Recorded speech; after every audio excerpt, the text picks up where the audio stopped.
अस्सलाम वालेकुम viewers, welcome to champion learnings. मैं हूं उस्मान शहजाद और आज हम बात करेंगे विंसेंट वैन गॉग के बारे में। अब वैन गॉग जो हैं वो एक डच आर्टिस्ट थे। अब उन्होंने 27 साल की उम्र में पेंटिंग करना स्टार्ट किया था। अब उन्होंने जो पेंटिंग स्टार्ट की थी वो डल कलर से की थी और उनके थीम्स भी कुछ ऐसे ही थे, पॉवर्टी, फाइनेंशियल डिफिकल्टीज, मतलब इस तरह के थीम्स थे उनकी पेंटिंग्स के शुरू के टाइम में। अब हालांकि उन्होंने सिर्फ 10 साल ही पेंटिंग की, लेकिन 10 साल के अंदर उन्होंने 2100 आर्ट वर्क्स बनाए। अगर एवरेज निकाली जाए तो वो एक पेंटिंग हर 2 दिन में बनाते थे, जो कि कमाल है किसी भी आर्टिस्ट के लिए। बहुत सारे आर्टिस्ट उस टाइम पे थे, लेकिन कोई भी ऐसे काम नहीं करता था। अब वैन गॉग का बड़ा कमाल का कोट भी है आर्ट से related, the only time I feel alive is when I am painting. अब अपनी जिंदगी में उनको मेंटल इलनेसेस से भी गुजरना पड़ा। उनको मैनिक डिप्रेशन था, जिसमें बेसिकली क्या होता है, मूड शिफ्ट्स होते हैं, बिहेवियर में शिफ्ट्स होते हैं और एनर्जी लेवल में भी शिफ्ट्स आते हैं।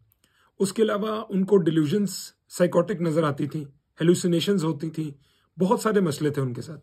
लेकिन इसके बावजूद भी उनमें आर्टिस्ट्री का बहुत पैशन था। अब ये बड़ी इंटरेस्टिंग बात है कि उनकी सिर्फ एक ही पेंटिंग बिकी उनके टाइम में। ज्यादातर पेंटिंग्स जो उनकी थी वो उनकी डेथ के बाद उनको रिकग्निशन मिली। अब वैन गॉग के हिसाब से प्यार जो है वो दुनिया की सबसे ज्यादा आर्टिस्टिक चीज है। अब आर्ट बेसिकली क्या होती है, वो भी एक एक्सप्रेशन ऑफ लव है। जब आप किसी को चाहते हो ना दिल से, तो आप अपने आप को देखते हो उस पर्सन में। तो जब आप ख्याल रखते हो ना उसका, तो वो highest form of self expression है। और लव के ऊपर तो एक सेइंग भी है ना, लव कॉन्कर्स ऑल। और बेसिकली अगर आर्टिस्ट को भी देखा जाए तो जो पेंटिंग्स बनाते हैं उनका भी ये प्यार ही होता है उनके काम के लिए, जो कि मैनिफेस्ट हो रहा होता है बेसिकली।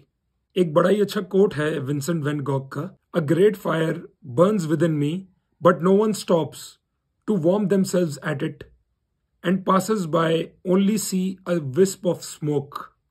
अब अगर इस कोट का मैं आपको लिटरल मीनिंग बताऊं तो वो ये है कि वो कह रहे हैं कि मेरे अंदर एक आग जल रही है और इर्द गिर्द से लोग गुजर जाते हैं, कोई भी रुकता नहीं है अपने हाथ सेकने के लिए उस आग से। सारे गुजर जाते हैं और उनको उस आग का थोड़ा सा धुआं बस नजर आता है। अब इसकी डिफरेंट इंटरप्रिटेशंस हो सकती हैं। एक इंटरप्रिटेशन ये हो सकती है, अगर आर्ट के पॉइंट ऑफ व्यू से देखा जाए तो वो ये कह रहे हैं कि बहुत कम लोग ऐसे हैं दुनिया में जो कि अच्छी आर्ट को समझते हैं और उसको अप्रिशिएट भी करते हैं।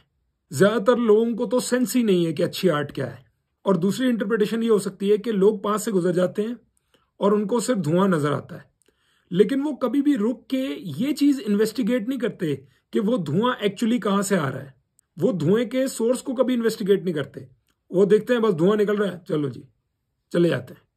अब आर्ट के कॉन्टेक्स्ट में अगर मैं इसको थोड़ा और एक्सप्लेन करूं तो बेसिकली वो ये कह रहे हैं कि लोग कोई पेंटिंग देखते हैं और सिर्फ सरफेस लेवल पे देखते हैं कि एक पेंटिंग है, बड़ी अच्छी बनाई हुई है, लेकिन कभी भी उसका डीपर मीनिंग देखने की कोशिश नहीं करते।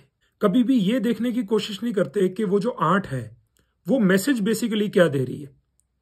क्या सिर्फ देखने में वो खूबसूरत है? हाँ, एक पेंटिंग है खूबसूरत, लेकिन क्या उसके पीछे कोई हिडन मैसेज है जो कि एक कॉन्टेक्स्ट में आप देख सकते हो? और वो मीनिंग आई थिंक एक ट्रू आर्टिस्ट ही देख सकता है किसी और आर्टिस्ट के वर्क में। उसके लिए एक बहुत ही अच्छी नजर चाहिए आपको। अब विंसेंट वैन गॉग के हिसाब से जो नॉर्मेलिटी है ना, वो एक पेव्ड रोड की तरह है। उस पर चलना बहुत आसान है, लेकिन उस पर कोई फूल नहीं उगते।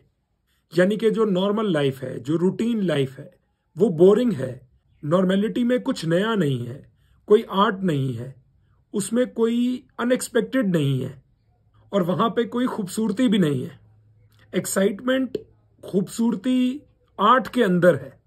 और वो आर्ट कोई भी आर्ट हो सकती है, जरूरी नहीं है कि पेंटिंग ही हो, कोई भी आर्ट हो, उसमें ब्यूटी है। अब वैन गॉग के हिसाब से बेसिकली जो ग्रेट चीजें होती हैं ना, वो स्मॉल कंसिस्टेंट एक्शन से बनती हैं। यानी रोजाना आपको छोटे छोटे एक्शंस लेने होते हैं और एंड में जो रिजल्ट निकलता है वो बहुत ही बड़ा होता है। और ये बात कहते भी है ना, कतरे कतरे से दरिया बनता है। एक एक ईंट से पूरी इमारत बनती है। चाहे जितनी मर्जी बड़ी इमारत बनानी है, बनेगी वो एक एक ईंट को लगा के ही। अब इसमें यह नहीं है कि आपके अंदर एक दिन डिजायर आई और बहुत स्ट्रांग डिजायर आई कि मुझे ये करना है और आपने बहुत ज्यादा एक्शन लिया, 1 दिन लिया, 2 दिन लिया, 3 दिन लिया और उसके बाद फिर खत्म। उससे कभी भी आप ग्रेटनेस को अचीव नहीं कर सकते। ग्रेटनेस कंसिस्टेंसी से अचीव होती है।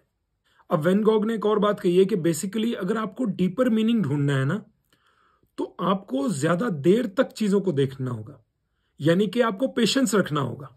फॉर एग्जाम्पल अगर बिजनेस की एग्जाम्पल लें तो ये स्टैटिस्टिक तो आई थिंक सबको ही पता है कि 90% ऑफ द बिजनेसेस फेल। अब वो 90% बिजनेस फेल क्यों होते हैं? क्योंकि लोगों में वो पेशेंस ही नहीं होती। वो जो भी प्रॉब्लम सॉल्व कर रहे हैं थ्रू देयर बिजनेस, उसको क्लोजली देखने की लोगों की पेशेंस नहीं होती। लोगों का क्या है, वो बस फटाफट पैसा कमाना चाहते हैं। आप पैसा तभी कमाओगे जब आप उस प्रॉब्लम को इफेक्टिवली सॉल्व करोगे। उस प्रॉब्लम को इफेक्टिवली सॉल्व कैसे करोगे? जब उस प्रॉब्लम को डीपली देखोगे। डीपली कब देख पाओगे?